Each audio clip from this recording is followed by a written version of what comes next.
आदाब, नमस्कार। Public India देख रहे हैं आप। मैं हूं आपके साथ बुशरा खानम फहाद।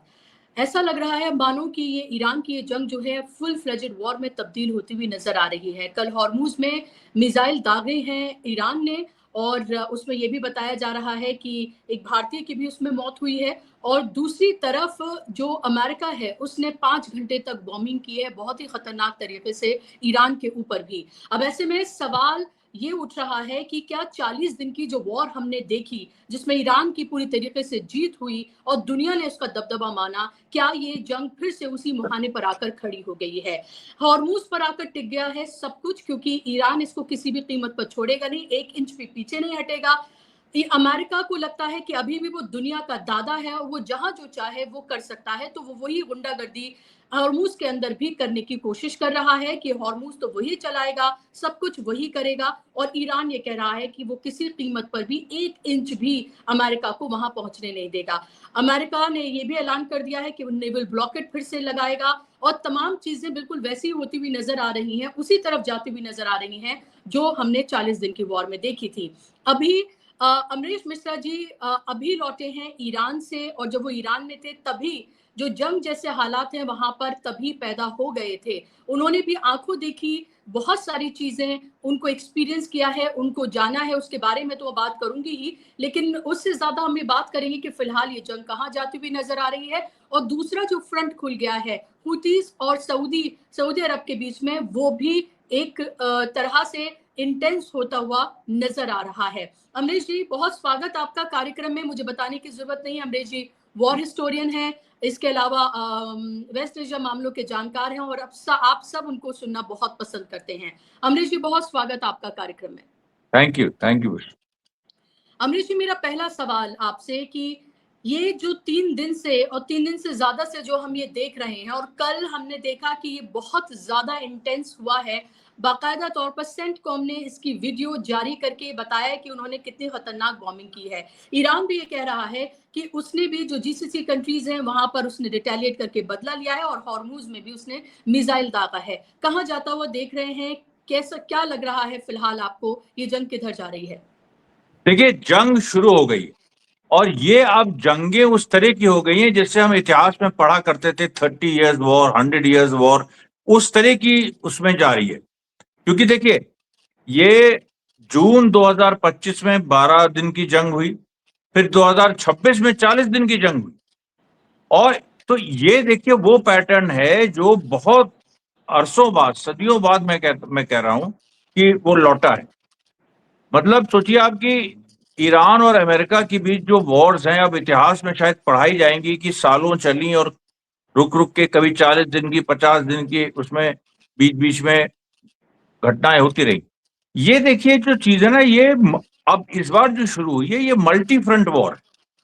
ये वॉर एक फ्रंट की वॉर नहीं है। पहले क्या था जो 40 दिन की जंग में और उसके पहले 12 दिन की जंग में, कि अमेरिका इजराइल वर्सेस ईरान, और ईरान गल्फ देशों को मारता था। लेकिन गल्फ देश किसी और देश पे या किसी ईरान के एलाई पे मारे, ऐसा नहीं था। अब वो शुरू हो गया।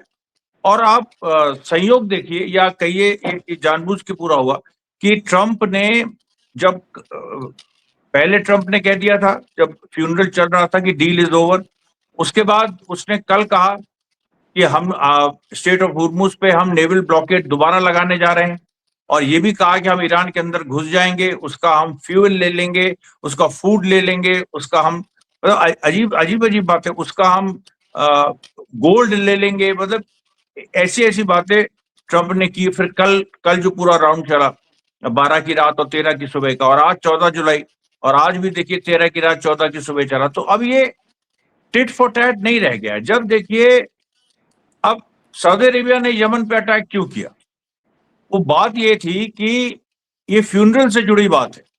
फ्यूनरल में यमन का डेलीगेशन पहुंचा था, और यमन के डेलीगेशन कैसे पहुंचा, ये बहुत महत्वपूर्ण। वो पहुंचा डायरेक्ट फ्लाइट, सना से तेहरान डायरेक्ट फ्लाइट। और ये जो डायरेक्ट फ्लाइट है, ये सऊदी अरेबिया ने जो यमन पे एक एम्बार्गो लगाया हुआ है कि यमन से कोई फ्लाइट नहीं जाएगी, क्योंकि सऊदी अरेबिया कि वहां पर जंग चल रही है, वहां पर यमन में हुतीस की सरकार है जो 80% देश को संभालती है। कंट्रोल में है उसके, और 20% जो एडन की सरकार है उसके हाथ में। एडन की सरकार के पीछे कौन है? वो सऊदी अरेबिया है, और उसको लेके सऊदी अरेबिया यमन में जंगें होती रही हैं। 2015 में हुई जिसमें सऊदी अरेबिया को पीछे हटना पड़ा। हूती जब पावर में आए 2011-2012 में, तब भी जंग हुई थी, फिर भी सऊदी अरेबिया को पीछे हटना पड़ा था। 2022 में आखिरी जंग हुई थी, या आखिरी एक्सचेंज ऑफ फायर हुआ था 2022 में। उसके बाद अब हुआ है। और ये भी देखिए, सऊदी अरेबिया को लगा कि फ्यूनरल के दौरान जो प्लेन गया सना से तेहरान और तेहरान से सना वापस आया, वो डायरेक्ट फ्लाइट थी, तो इसने एयर स्पेस, ये जो एयर एम्बार्गो जो सऊदी अरेबिया ने लगाया हुआ है, उसको वायलेट कर दिया। तो सऊदी अरेबिया ने इस बार जब एक और प्लेन ईरान का जा रहा था, महान एयर का, वो हवा में था, और उसने बम्बार्डमेंट शुरू कर दिया सना के एयरपोर्ट पे। और ये बम्बार्डमेंट सऊदी अरेबिया ने ये कहा, मतलब ये एडमिट नहीं किया कि उसने खुद किया, लेकिन ये कहा कि एडन की सरकार, जो एडन में सरकार है, सऊदी बैक्ड गवर्नमेंट, उसने ये एयर स्ट्राइक्स की, जब ईरान का प्लेन लैंड भी नहीं किया था। तो ईरान का प्लेन लेकिन लैंड किया, वो हुदैदा की तरफ मुड़ गया, और हुदैदा में वो लैंड किया, और ईरान ने कहा है कि हम ऐसे ही डायरेक्ट फ्लाइट जारी रखेंगे।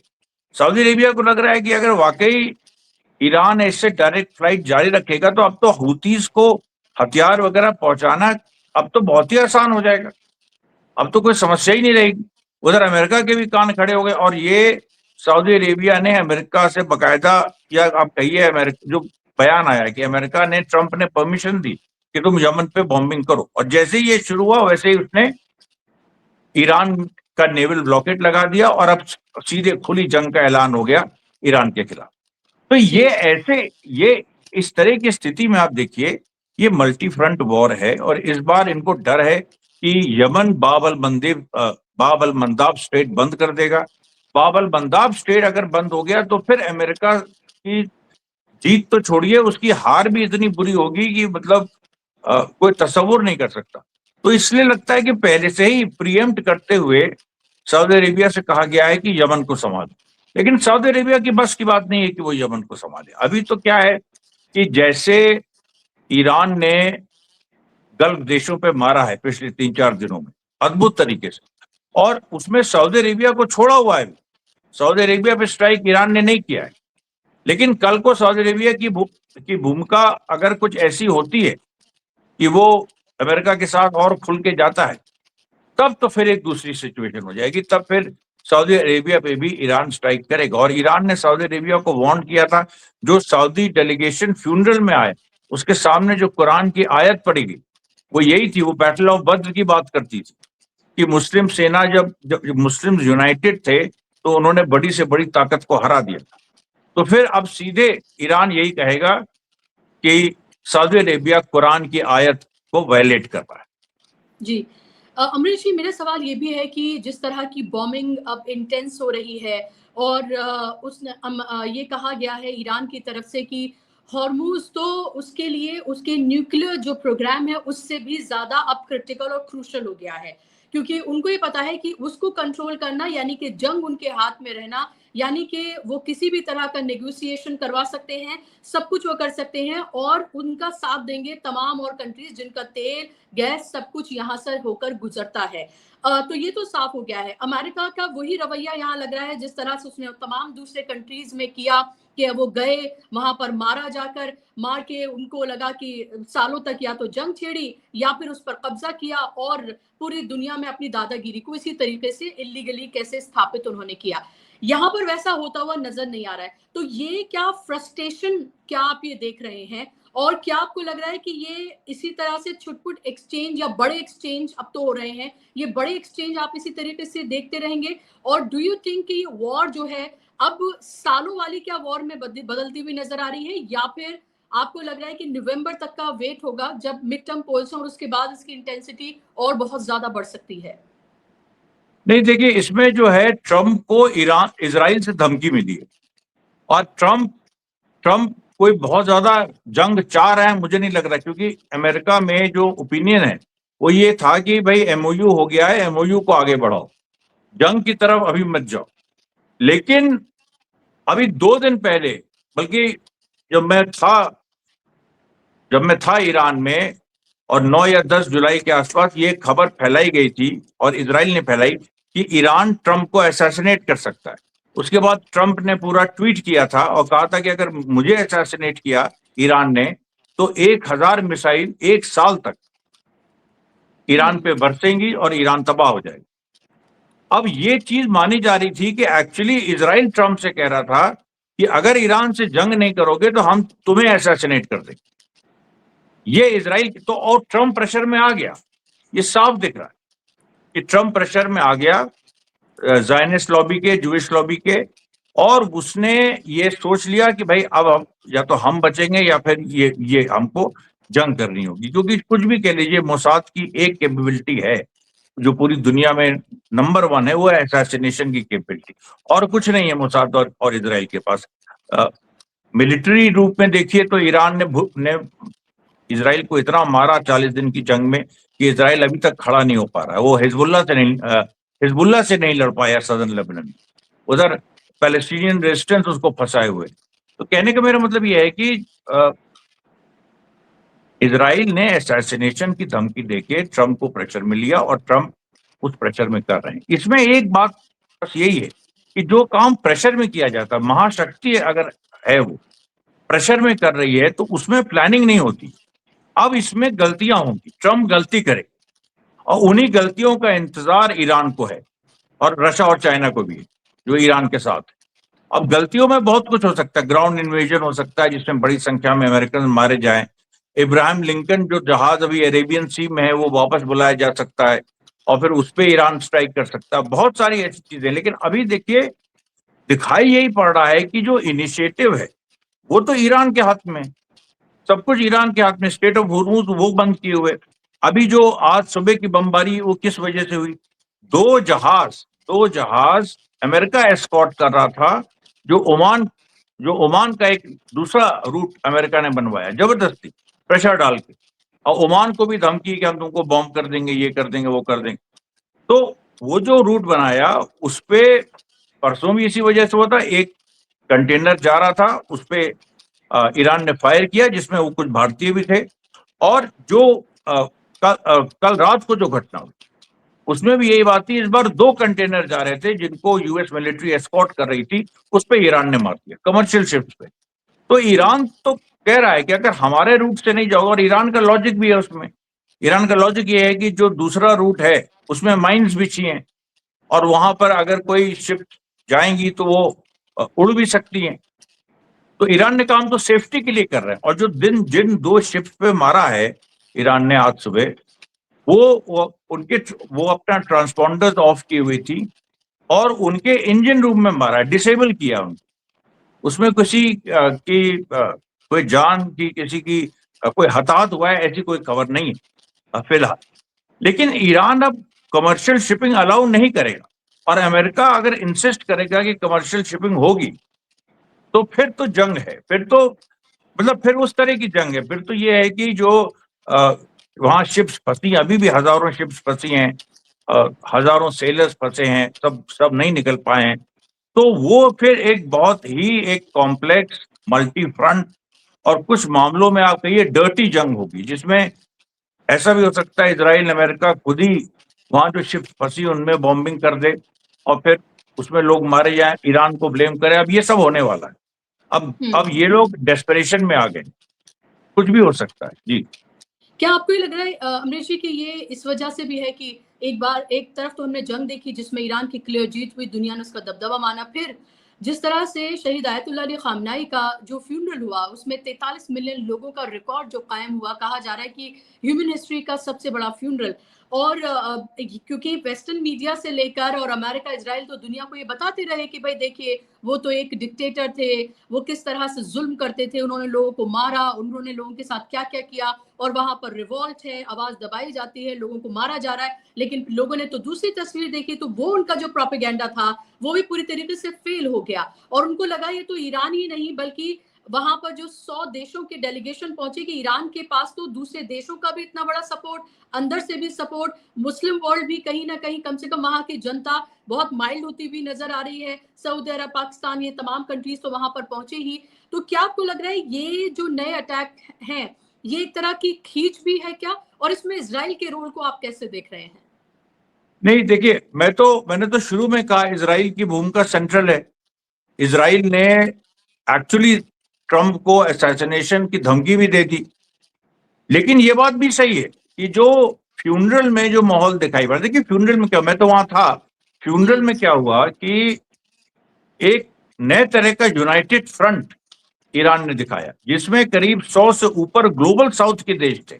और ग्लोबल साउथ के भी हेड ऑफ स्टेट्स हर जगह से नहीं आए थे, कुछ जगह से आए लेकिन हर जगह से नहीं थे। फिर भी वो जो देश, अब जैसे जॉर्जिया से जो डेलीगेशन आया, जो कजाकिस्तान से आया, और उज्बेकिस्तान से आया, अजरबैजान से आया, आर्मीनिया से आया, तुर्की से आया, ये सब ऐसे डेलीगेशंस थे जिनमें बड़ी बड़ी शख्सियतें, कोई बिजनेस के वहां के लीडर्स, पॉलिटिक्स के लीडर, वहां के ट्रेड ट्रेड के लीडर, रिलीजियस लीडर। तो एक ईरान ने इस बार इसको, देखिए आप फर्ज कीजिए अगर ये सेरेमनी होती कि जिसमें जी जिनपिंग आते, प्यूटिन आते, शायद नरेंद्र मोदी भी चले आते, या बड़े बड़े राष्ट्राध्यक्ष आते, तो क्या होता? ज्यादा से ज्यादा यही होता कि भाई हाँ बहुत बड़ा एक एक हुआ जिसमें पूरी दुनिया के लोग आए, ये सब। लेकिन वो इंप्रेशन नहीं जाता कि करोड़ों जनता सड़क पे आ गई और तमाम देशों के करोड़ों लोग या लाखों लोग पहुंच गए। ये इंप्रेशन नहीं जाता, क्योंकि फिर वो स्पॉटलाइट शिफ्ट हो जाती है।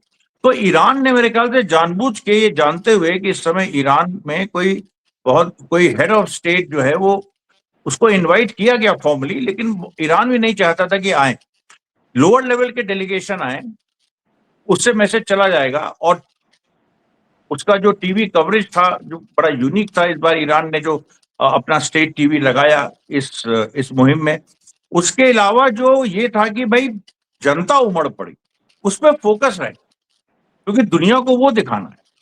तो आप इसमें देखिए, इसमें भी राजनीति, कुरान के आयतों को पढ़ाना, उसमें भी डिप्लोमेसी थी, राजनीति थी, और इस तरीके से ऑर्गेनाइज करना।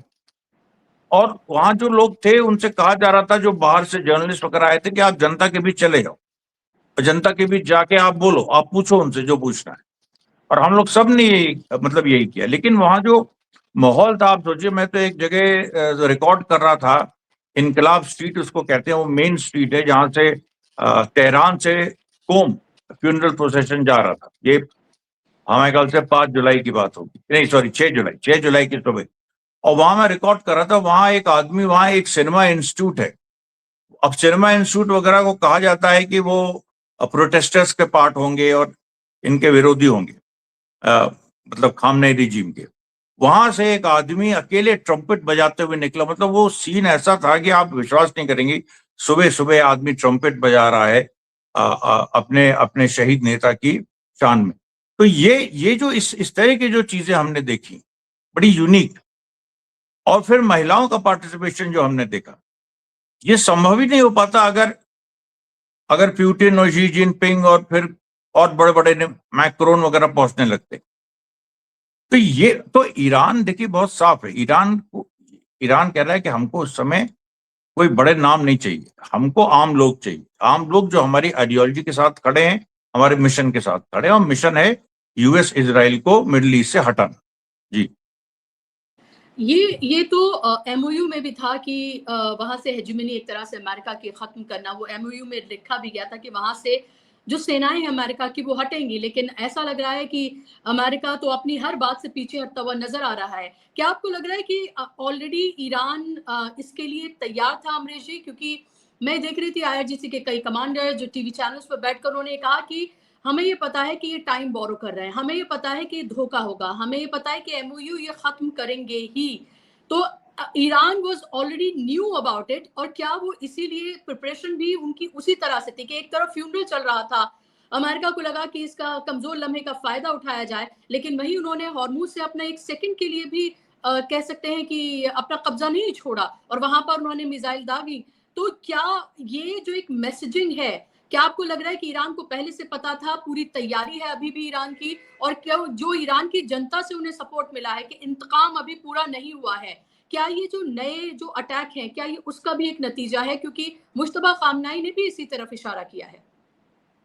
नहीं देखिए क्या है, मैं आपको बताऊं, ये अमेरिका ये सोच रहा था कि फ्यूनरल होगा, जैसे फ्यूनरल होता है, मातम होगा, गम होगा, लेकिन ईरान फ्यूनरल को जंग की तरह ऑर्गेनाइज करेगा, ये उम्मीद नहीं थी। फ्यूनरल जंग है। अब आप देखिए ईरान में क्या हुआ। ईरान में जितने जो भी एमओयू साइन करने वाले, या भाई सुप्रीम लीडर ने, मुस्तफा खामनेई ने कहा था कि हम इन प्रिंसिपल अग्री नहीं करते हैं, लेकिन हम एक मौका दे रहे हैं। किसको दे रहे हैं? पेजेश्कियान, अरागची और गालिबाफ, जो सरकारी ग्रुप है। ईरान का सिस्टम है एक तरह का, जिसमें जो पावर है वो मतलब उलेमा के हाथ में है और आईआरजीसी के हाथ में है, और गवर्नमेंट है जो डिप्लोमेसी के लिए। अब यहां पर महत्वपूर्ण बात यह हो गई कि जंग की तरह हम फ्यूनरल ऑर्गेनाइज करें। अब इसके लिए मुश्तबा खामनेई खुद क्योंकि सामने आ नहीं सकते थे, या मान लीजिए वो आए भी डिस्गाइज में आए, जो बात कही जा रही है वो कंफर्म नहीं हो सकती, लेकिन एक स्पेकुलेशन था वहां, फारसी में कई ट्वीट्स भी आए थे। तो उन्होंने क्या किया कि जो इमाम खुमैनी ओरिजिनल, उनके 3 ग्रैंडसन को था, और मैं तो उनसे मिला हूं। वो 3 ग्रैंडसन ऐसे हैं, वो तीनों काले कपड़ों में जब चलते हैं एक साथ, तो लगता है कोई लश्कर चल रहा है।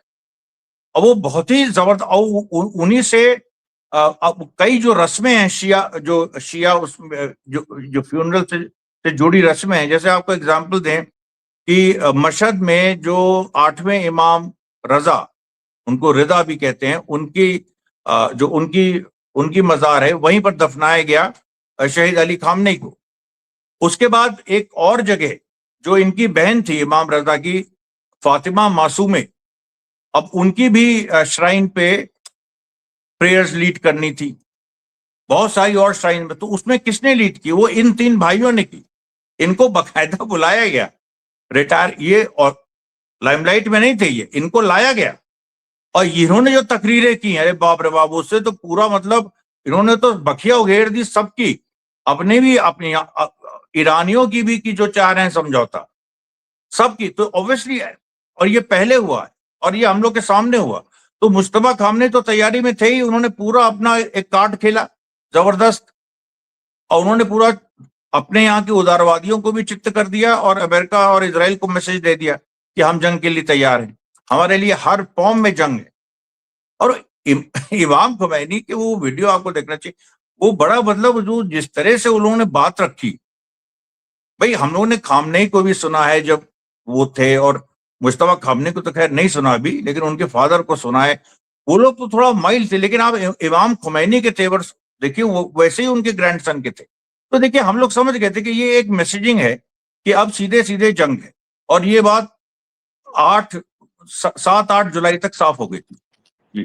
जी, लास्ट मेरा क्वेश्चन क्विकली संक्षेप में, कि क्या आपको लग रहा है कि फाइनल वॉर की तरफ बढ़ती हुई नजर आ रही है? आपको लगातार, मैंने आपके साथ बहुत प्रोग्राम्स किए हैं अमरीश जी, जब हम पहले भी बात कर रहे थे तब भी लग रहा था कि ये आर पार की जंग है। आर पार की जंग तो हुई, क्योंकि हमने शायद पहली बार अब देखा कि अब तक जितनी इराक से, अफगानिस्तान से लेकर तमाम जगहों पर जिस भी तरीके से अमेरिका ने जो जंग लड़ी, वहां तो कोई बराबरी की जंग नहीं थी, लेकिन वहां पर कोई क्लियर विनर और लूजर नहीं था। ये पहली बार दुनिया ने देखा इस मॉडर्न वर्ल्ड में, जहां 4K में सोशल मीडिया पर पूरी जंग आप देख रहे हैं लाइव टेलीकास्ट होते हुए, जहां साफ तौर पर ये दिख रहा है कि ईरान क्लियर विनर था, और दुनिया की जो सुपर पावर अपने आप को कहता है अमेरिका, उसकी क्लियर हार हुई मई इजराइल के। लेकिन अब ये जो नई तरह से फिर से जंग शुरू हुई है, क्या ये उस तरफ जा रही है जहां हम बात कर रहे हैं कि टर्की को भी निशाना बनाया जाएगा, जॉर्डन भी होगा, पाकिस्तान का भी नंबर होगा, या फिर आपको लग रहा है कि अमेरिका इसको ड्रैग करना चाहता है, इजराइल भी ड्रैग करना चाहता है, ताकि ईरान को अंदर से पूरी तरीके से कमजोर कर दिया जाए? महंगाई तो वहां पर है बहुत ज्यादा, हम ये देख रहे हैं, जाहिर सी बात है, एक जंग किसी सैंक्शन कंट्री ने लड़ी है तो वहां उस तरह की चीजें होंगी, लेकिन दुनिया ने ये भी देखा कि उसी कंट्री ने कैसे लाखों लोगों को होस्ट भी किया इस सब के दौरान, जहां खाना पीना रहना ये सब बहुत सारे लोगों को फ्री भी दिया गया वहां पर। नहीं, तो इसमें देखिए क्या है ना कि ईरान को कमजोर करें लंबी जंग से, ये तो है ही पॉलिसी कि अंदर से वो कमजोर होगा लेकिन वो तो दोनों तरफ लागू होती है ना बात। अमेरिका और इजराइल के भी तो सारे एम्यूनेशंस, उनकी मिसाइल स्टॉक सब कम हो गए, आधे रह गए। अमेरिका के सबसे एडवांस मिसाइल्स अमेरिका ने यूज की, वो अब यूज ही नहीं कर सकता है। इसीलिए वो अब सेकंड ग्रेड अपनी मिसाइल मार रहा है, जो उतना इफेक्टिव भी नहीं है। और अभी जो अमेरिका ने स्ट्राइक्स की, आज सुबह, कल भी जो स्ट्राइक्स की थी, वो ऐसी जगहों पर थी जहां ऑलरेडी मार चुका है। वो कोई ईरान को नुकसान भी नहीं हो रहा, केवल मछुआरे, जो ईरान में मछुआरे हैं, उन पे स्ट्राइक हो रही। और किसी मिलिट्री एसेट पे कोई सोचे कि कोई बड़ी स्ट्राइक हो गई है, कुछ एक दो एंटी एयरक्राफ्ट जो साइट्स हैं साउथ ईरान में, वहां पर हो रही है। लेकिन आप देखिए, जब तक ये साउथ ईरान से आगे नहीं बढ़ेंगे, अमेरिका और इजराइल तेहरान पे स्ट्राइक नहीं करेंगे, इस्फहान पे स्ट्राइक नहीं करेंगे, तब तक यही माना जाएगा कि ये डर रहे हैं और ये एक लोकलाइज टाइप का कॉन्फ्लिक्ट ही उस समय तक रह जाएगा। जैसे ही इनकी सीरियसनेस इसी पे डिपेंड करती है, क्या इनमें क्या इनके जो एमिनेशन जो इनके पास है, क्या इतने हैं कि वो तेहरान की तरफ बढ़ सकते हैं, इस्फहान की तरफ बढ़ सकते हैं, जैसे 40 दिन की जंग के दौरान दिखा था। क्या इनके पास है? यही टेस्ट है अभी। यही इसी पे अगर ये फेल कर गए तो फिर एक और बहुत बड़ी हार हो जाएगी, एक और बहुत बड़ी हार हो जाएगी। तो ये देखिए, अभी आने वाले 1-2 दिन बहुत क्रूशियल है। इसमें ये साफ हो जाएगा कि अमेरिका की ट्रंप हताशा में सब कुछ कर रहा है। अगर देखिए ट्रंप तेहरान पे स्ट्राइक नहीं किया उसने, या इस्फहान पे स्ट्राइक नहीं किया, तो आप ये समझ लीजिए कि अमेरिका में अंदर बहुत विरोध है और ट्रंप को रोका जा रहा है कि नहीं, इस पर अभी कुछ सिंबॉलिक स्ट्राइक्स करो, मामले को खत्म करो। लेकिन दूसरी तरफ इजराइल का प्रेशर भी है। तो इजराइल का प्रेशर है, फिर इजराइल भी हो सकता है कूद पड़े बीच में। और भी अमेरिका के बेसेस हैं साइप्रस में, यूरोप में, वहां से स्ट्राइक शुरू हो जाए, ये भी हो सकता है। और मल्टी फ्रंट वॉर की जो बात है कि सऊदी अरेबिया से लेके जो तमाम और गल्फ के देश हैं वो भी इसमें शामिल होंगे, इसकी भी संभावना लग रही। हो सकता है अमेरिका ने ये सोचा हो कि इस बार हम बहुत ज्यादा हम मारे मतलब साउथ ईरान पे, लेकिन इस बार सऊदी अरेबिया को एक्टिवेट किया जाए, कतर को एक्टिवेट किया जाए, जो एक और बहुत मुश्किल चीज है, क्योंकि ये सारे देश ये अंदर से कुछ है नहीं, इनके पास सब कुछ अमेरिका पे डिपेंडेंट है, और अमेरिकन बेसिस पे ऑलरेडी ईरान मार चुका है। तो जो इनके आका है उन्हीं को जब मार दिया, तो इनकी हिम्मत नहीं है। ये अब यमन पे अटैक सऊदी अरेबिया करेगा तो वो कितने दिन चलेगा? वो कोई वो कुछ दिन होगा आदान प्रदान। और ये मत समझिए कि यमन को अगर आपने डाइवर्ट कर दिया और अगर अमेरिका से ईरान की जंग हो गई तो यमन बाबल मंदाब बंद नहीं कर सकता, वो कर सकता है, उसके अंदर कैपेबिलिटी है। जी बिल्कुल। और पहले पहले किया भी है उसने। और यही देखिए, यही तो बात है, यही तो ईरान जो है वो असली तस्वीर जो है, जो असली चेहरे हैं इन तमाम सो कॉल्ड मुस्लिम रूलर्स के। मैं वर्ल्ड इसलिए नहीं कहूंगी क्योंकि वहां के लोग इनके फेवर में नहीं है, ज्यादातर मैं ये कहूंगी। लेकिन ये इनके जो असली चेहरे हैं वो किस तरह से पूरी तरीके से पहले से भी लोगों को पता था, लेकिन और ज्यादा उजागर होते हुए ये नजर आ रहे हैं कि कैसे ये इजराइल और अमेरिका के पूरे पिट्ठू हैं और कैसे उनकी गुलामी करके ये सब कुछ करते हुए नजर आ रहे हैं। और दूसरी तरफ ये दिखावा भी है कि हम ईरान से भी बात कर रहे हैं और देखिए हम चाहते हैं कि पीस कायम हो, उसमें भी साफ है कि वो कैसे सारा का सारा इंटरेस्ट जो है उनका अपना है। बहुत बहुत शुक्रिया अमरीश जी, आपका कार्यक्रम का हिस्सा बनने के लिए, समय देने के लिए बहुत धन्यवाद। और मेरे पास अभी बहुत सारे सवाल थे, वक्त की कमी है, लेकिन यहाँ पर इसको खत्म करना होगा। बहुत शुक्रिया आपका जुड़ने के लिए, शुक्रिया आप तमाम दर्शकों का भी। नमस्कार। Thank you sir.